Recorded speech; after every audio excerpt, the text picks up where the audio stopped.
দেখুন আজকে আবার নিয়ে আসছি পাতলা ঝোল খাসির, সেই নেপালি কাটিং দেশি লোকাল খাসির। নিয়েছি মশলাগুলো কেটে নিয়েছি, একটা টমেটো, একটা 100% পেঁয়াজের 75%, আর ওদিকে ভালো করে মশলা কুটে নিয়েছি, আর এদিকে একটু আদা বেটে নিয়েছি। আর এদিকে দেখুন কড়াই গরম করে দিয়েছি, অলরেডি গরম করতে দিয়ে দিয়েছি। ওদিকে আমার তাও তেল গরম হয়ে যাচ্ছে, তেলটা একটু বেশি হয়ে গেছে, 2.5 চামচের মতো মনে হচ্ছে। ঠিক আছে, তেল গরম হয়েছে, তেজপাতাটাকেও ছেড়ে দিলাম, সাথে একটু গোটা একটু জিরা দিয়ে দেবো। এই জিরা দিয়ে ফোড়নটাকে ভালো করে তুলে নেব। ঠিক আছে, যে টাইমিংগুলো দেখতে হবে মশলার কষানোর। প্রথম এটাই হচ্ছে মেন মাংসর। দেখুন সেই কাটা পেঁয়াজ যতটা ছিল, আর টমেটো, আর একটা আলু কেটে নিয়েছিলাম, সেটাকে লবণ দিয়ে ভালো করে কষিয়ে নিচ্ছি।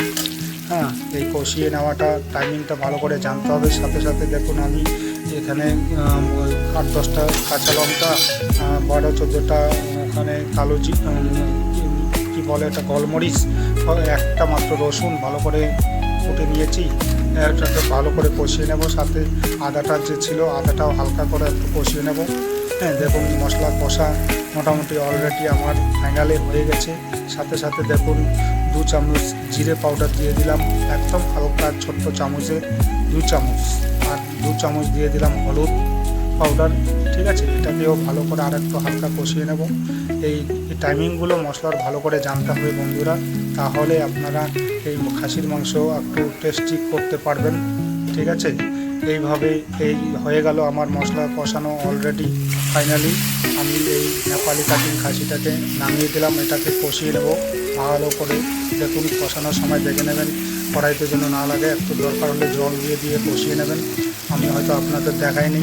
ঠিক আছে, আপনারা এটা ভালো করে দেখবেন। দেখুন কষানো আমার মোটামুটি ফাইনাল হয়ে গেছে। আর এর ফিলফিলে পাতলা ঝোল করার জন্য জল গরম করে নিয়েছি। ঠিক আছে, জলটা ঢেলে দিলাম, এবং জলটা যতটুকু পরিমাণ আমার দিতে হবে ওই ঝোলটা বানানোর জন্য ততটুকু দিয়ে দিচ্ছি। হ্যাঁ, তারপরে এটাকে ভালো করে ফুটিয়ে নিয়ে, হ্যাঁ, আমি প্রেশার কুকারে একদম 7-8টা সিটি দিয়ে একদম মোমের মতো গলে দেওয়ার মতো করব মাংসটাকে, সেই রকমভাবে বানাচ্ছি। আর এইদিকে একটু হালকা ঝুরঝুরে ভাত বানিয়ে নিয়েছি অলরেডি। প্রেশার কুকার আমার রেডি।